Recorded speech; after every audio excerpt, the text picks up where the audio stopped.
মহিলারা যে জন্ম নিয়ন্ত্রণ করে তা শরীয়তে কতটুকু জায়েজ এবং জন্ম নিয়ন্ত্রণ করার শাস্তি কি?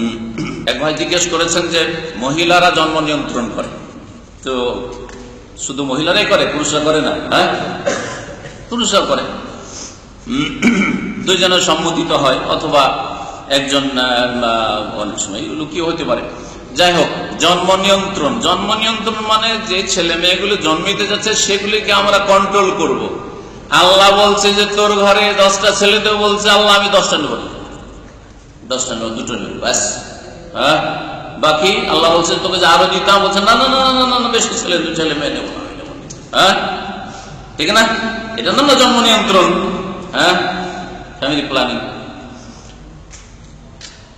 এই কথাটি চিন্তা করে যে এটা জায়েজ হতে পারে। আচ্ছা, আপনাকে যদি আল্লাহ রাব্বুল আলামিন 1 লাখ টাকা দিয়েছেন আর তারপর আর 1 লাখ টাকার অফার চলে এসছে, আল্লাহ আল্লাহ না না যথেষ্ট, 1 লাখ টাকা যথেষ্ট, আল্লাহ আর নেব না। আচ্ছা, এরকম লোক খুঁজে পাওয়া যাবে কোথাও পৃথিবীতে? হ্যাঁ, পাগল ছাড়া আর কেউ খুঁজে পাবেন কোথাও? হ্যাঁ, পাগল হয়তো বলে দিতে পারে, পাগল কিছু বুঝে না, যেহেতু তার কোনো সংকল্প নেই, পাগল একমাত্র বলতে পারে।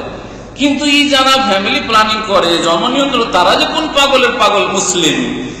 তারা বলেন আল্লাহ, অথচ আল্লাহ একই আয়াতে বলছেন আল মালু ওয়াল বানুনা জিনাতুল হায়াতিদ দুনিয়া, ধন সম্পদ, মাল, ওয়াল বানুন এবং সন্তান সন্ততি, ছেলে মেয়ে, হ্যাঁ, জিনাতুল হায়াতিদ দুনিয়া, এটা হচ্ছে পার্থিব জগতের শোভা সৌন্দর্য। দেখতে যেমন ভালো লাগে, মজা লাগে টাকা পয়সা, তেমন দেখতে মজা লাগে ছেলে মেয়ে। হ্যাঁ, বড় টাকা পয়সার চাইতে বেশি কাজে আসবে অনেক সময় আপনার ছেলে, আপনার মেয়ে। বার্ধক্যে আপনার টাকা আপনাকে চিকিৎসা করাবে না, শুধু আপনাকে নিয়ে যাওয়ার লোক লাগবে। টাকা আপনাকে খেতে দেবে না, হাট বাজার করে এনে দেবে না, আপনার ওই ছেলের প্রয়োজন হবে।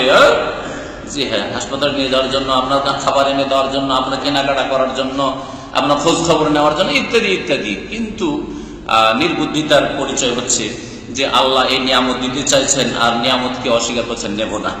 এটা কেন, এই মগজ কেন তৈরি হলো? কাফেররা কি করে আমাদের মগজে এই ভ্রান্ত কথা ঢুকিয়ে দিল? এই জন্য যে আল্লাহর উপর ইমানের ত্রুটি রয়েছে। আল্লাহ 99টি নামে এক নাম আছে রাজ্জাক। রিজিক দাতা কে? একমাত্র আল্লাহ, একমাত্র আল্লাহ। কিন্তু যারা ছেলে মেয়ে 2টোর বেশি নেব না, বা 1টার বেশি নেব না, বা খুব ভালো হলে 3টা হয়ে গেছে, যথেষ্ট, একটা ছেলের আশা ছিল, ছেলে হয়ে গেছে, মেয়ে গেছে, যথেষ্ট, তারা নিজেই রাজ্জাক হয়ে বসে আছে। তাদের আকীদা, ইমানে ত্রুটি আছে। আল্লাহ তুমি কোথায় রিজিক দাও, রিজিকের ব্যবস্থা তো আমি করি। অথচ আল্লাহ বলেন নাহনু নারযুকুকুম ওয়া ইয়াহুম, শোনো, তোমরা ছেলে মেয়েকে হত্যা করিও না, আসতে দিব না, আসতে দিব না, এই কাজ করিও না, তোমাদেরকেও রিজিক দিচ্ছি, আর ওই সব যারা মাসুম নিষ্পাপ সন্তান আসছে তাদেরকেও রিজিক দিচ্ছি। আর যাদের বাড়িতে ছেলে মেয়ে বেশি আছে তারা বাস্তবে বেশি সুখী। ভালো করে বুঝতে হবে, যাদের ছেলে মেয়ে বেশি তারা বেশি সুখী। আর 5টার মধ্যে 2-3টা চিটা হইলে 2-3টা তো ভালো হবে, হবে কি হবে না? কিন্তু যার 1টা বা 2টো ছেলে আর 2টোই বাটমার হয়ে গেল, 2টোই চিটা, তো কি অবস্থাটা হয় বলেন দেখি? জায়েজ নাই এই জন্ম নিয়ন্ত্রণ, এইরকম জায়েজ নাই। তবে স্বাস্থ্যগত কারণে এর বেশি নিলে প্রাণের ঝুঁকি রয়েছে, সেটা আলাদা বিষয়। এর বেশি নেওয়া যাবে না, তাও মুসলিম, ভালো আল্লাহর ডাক্তারের সার্টিফিকেট হইতে হবে। এটা ফাসিক বেদিন ডাক্তারে বলে দিবে না না না, ছেলে মেয়ে নেওয়া যাবে না বেশি, এই কথা আপনার শোনা যাবে না।